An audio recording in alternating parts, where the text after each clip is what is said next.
You may have heard of the Big Mac Index, but a new index shared exclusively with This Is Money charting the cost of breakfast staples has revealed just how much more expensive the first meal of the day is becoming.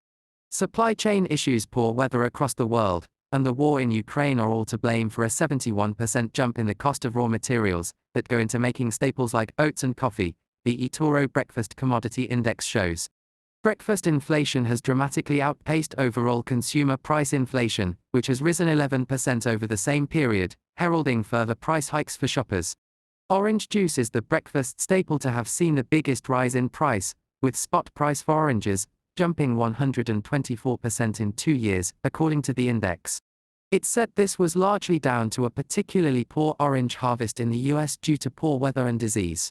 Coffee prices have also skyrocketed, rising 94% over the same period, again a result of poor weather in major producing countries such as Brazil, as well as ongoing global supply chain issues. Bacon lovers have endured an 80% rise in the cost of pork since July 2020, which is thought to be the result of higher transportation and labor costs. Porridge has also become more expensive, with the price of oats up 83% and milk rising 78%. Even those who just eat some toast at the start of the day will have paid more, after a 63% jump in wheat prices.